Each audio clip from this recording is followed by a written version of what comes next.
5 seconds to go.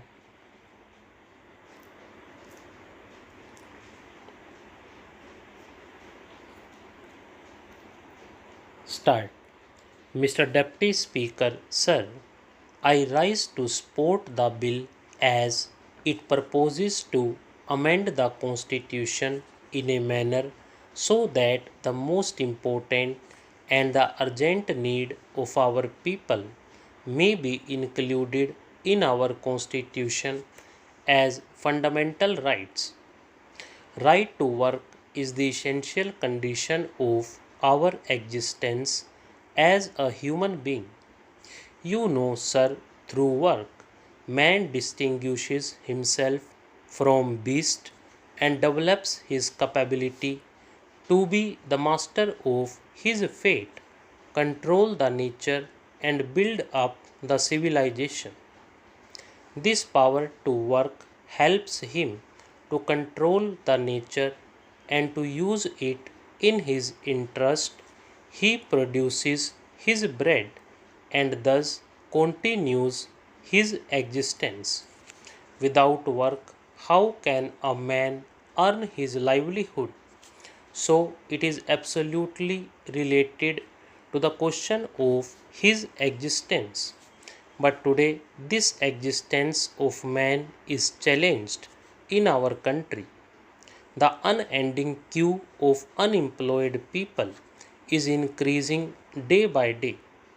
There is no security of his existence as he has no means of production at his disposal.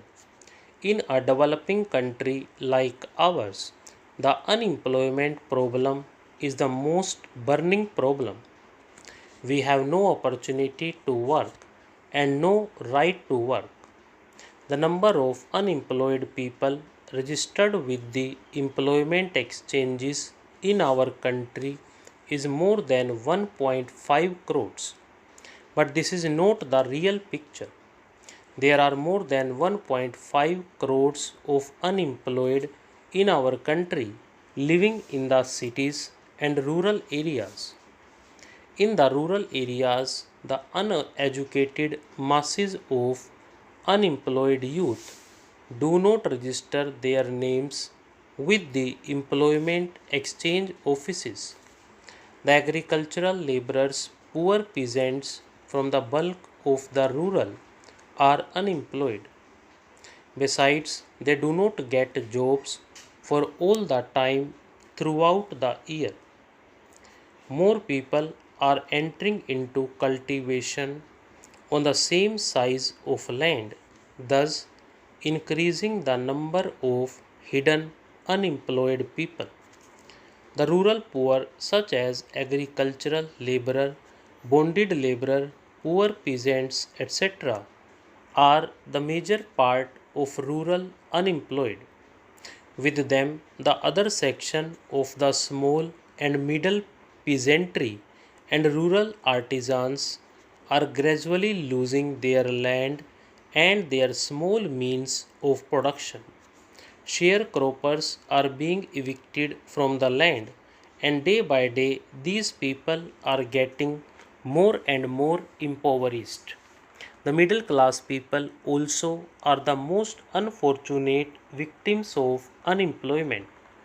Workers are thrown out of their jobs due to lockout, closure, and recession as such. But how can they live without job? After 50 years of our independence, the ruling class is far behind in getting these people out of this problem. We are making plans one after another. But what is the result? After the first 5-year plan, the number of the registered unemployed people stood at 20 lakhs. After the second 5-year plan, it rose to 35 lakhs. After the third 5-year plan, it crossed the line of 53 lakhs.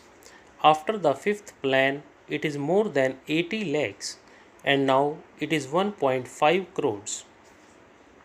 This is the reality in spite of the ruling party's talks of socialistic pattern. democratic socialism, ultimately socialism, and new economic program.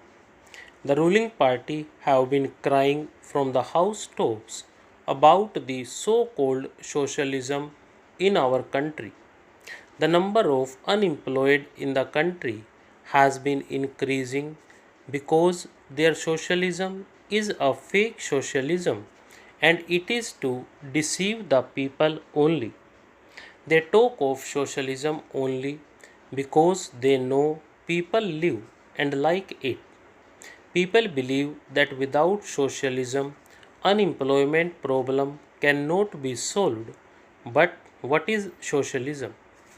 It is only the scientific socialism which is the real socialism and which abolishes exploitation of man by man, which abolishes private property system in the economy, which takes the means of production in the hands of the state and which guarantees the right to work.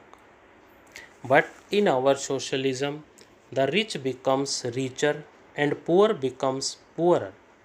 This is really capitalism under the guise of socialism. This is fake socialism and this is only to deceive the people. Can we claim of building socialism without making the right to work as a fundamental right? We cannot.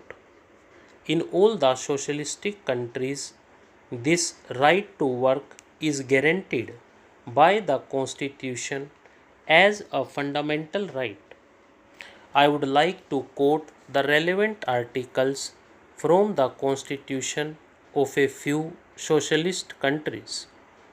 Article 40 of the USSR Constitution says that the citizens of the USSR have the right to work, that is, to guaranteed employment and pay in accordance with the quantity and quality of their work and not below the state established minimum, including the right to choose their trade or profession. Article 48 of the Constitution of China says citizens have the right to work. To ensure that citizens enjoy this right, the state provides employment in accordance with the principle of overall consideration on the basis of increased production. The state gradually increases payment for labor, improves working conditions, strengthens labor protection. Stop.